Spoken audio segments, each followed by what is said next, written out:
Salam jumpa kembali dalam renungan harian Kitab Suci. Saya, Pastor Fransiskus Ginting, akan membawakan renungan hari ini, hari Kamis 9 Februari 2023, Pekan Biasa yang kelima. Injil hari ini diambil dari Injil Markus bab 7 ayat 24 sampai 30. Pada waktu itu, Yesus meninggalkan daerah Galilea dan berangkat ke daerah Tirus. Ia masuk ke sebuah rumah dan tidak mau bahwa ada orang yang mengetahuinya. Tetapi kedatangannya tidak dapat dirahasiakan. Malah di situ ada seorang ibu yang anak perempuannya kerasukan roh jahat. Begitu mendengar tentang Yesus, ibu itu datang dan tersungkur di depan kakinya. Ibu itu seorang Yunani berkebangsaan Siro-Fenisia. Ia mohon kepada Yesus supaya mengusir setan dari anaknya. Yesus lalu berkata kepadanya, "Biarlah anak-anak kenyang dahulu. Tidak patut mengambil roti yang disediakan bagi anak-anak dan melemparkannya kepada anjing." Tetapi ibu itu menjawab, "Benar Tuhan, tetapi anjing di bawah meja pun makan remah-remah yang dijatuhkan anak-anak." Lalu Yesus berkata kepada ibu itu, "Karena kata-katamu itu, pulanglah, sebab setan itu sudah keluar dari anakmu." Ibu itu pulang ke rumah dan mendapati anaknya terbaring di tempat tidur, sedang setan itu sudah keluar. Demikianlah sabda Tuhan. Suatu kali, seorang bapak dari salah satu paroki di Medan berkisah tentang pengalaman mereka sekeluarga. Tahun itu, tahun 2002, mereka hendak merayakan Natal keluarga di Bali, sekaligus berlibur bersama keluarga.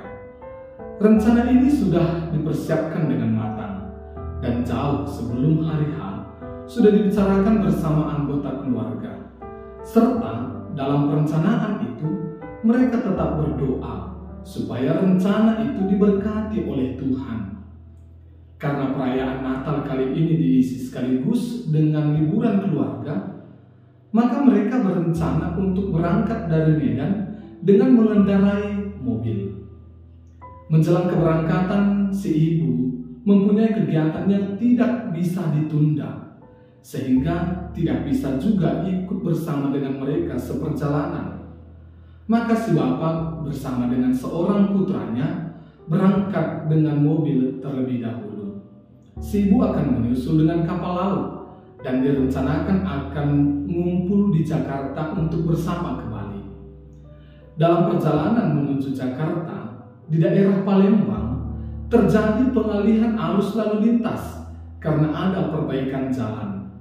Berdasarkan perhitungan bapak tersebut, akan dibutuhkan waktu yang lebih lama untuk tiba di Jakarta. Tapi ternyata tidak diduga juga di tengah jalan kendaraan mereka pecah ban. Hal itu membuat bapak tersebut mulai tidak sabar, mulai mengutuki Tuhan, bahkan mulai menggugat Tuhan. Tuhan ternyata tidak merestui rencana kami, padahal kami telah bernovena. Kami telah bermohon supaya rencana ini dilancarkan Tuhan, tetapi Tuhan tidak menyertai. Padahal ini kami lakukan untuk menyambut kelahiran putranya, menyambut hari raya Natal. Demikian kira-kira isi hati bapak tersebut. Terlambat dari perencanaan, akhirnya mereka bertemu dengan ibu yang telah beberapa hari menunggu di Jakarta. Tidak berselang beberapa hari, terjadilah peristiwa bom di Bali.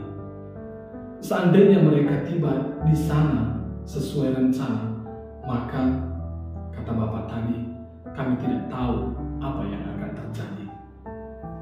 Saudara-saudari terkasih, dalam bacaan pertama hari ini kepada kita diketengahkan tentang kelanjutan bacaan-bacaan di hari sebelumnya.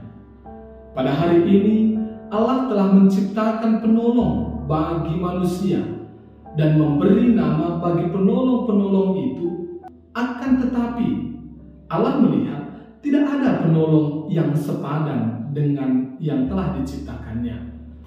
Pada dasarnya, Allah menciptakan manusia sempurna, tetapi tetap saja membutuhkan penolong dalam hidupnya. Maka Allah menciptakan binatang hutan, burung di udara, tetapi tetap saja itu bukan penolong yang sepadan dengannya.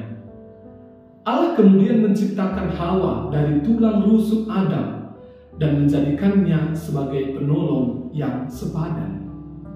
Dan dalam Injil hari ini, seorang ibu yang berkebangsaan Siro-Fenisia itu membutuhkan juga pertolongan dari Yesus bagi anaknya yang sedang kerasukan roh jahat. Memohonkan pertolongan dengan penuh kerendahan hati, ditunjukkan ibu tersebut dengan tersungkur ke tanah. Tindakan ibu tersebut memperlihatkan bahwa dia siap untuk menerima apa saja dari Yesus, bahkan walau akan dihina. Iman, kerendahan hati, dan kegigihan ibu tersebut membuatnya memperoleh rahmat dari Yesus bagi putrinya, yakni kesembuhan. Kerap dalam memohonkan pertolongan Allah, kita mengharapkan terjadi sesuai rencana kita, tanpa membiarkan Allah bertindak seturut rencana atau kehendaknya. Padahal kita minta tolong, bahasa anehnya, sudah minta tolong, maksa pula. Tetapi itu real kita alami. Sering dalam doa-doa kita mohon, Tuhan maunya begini, jadilah kiranya ini. Tetapi jarang kita membubuhkan di akhir doa kita, tetapi tetaplah kehendak-Mu yang terjadi.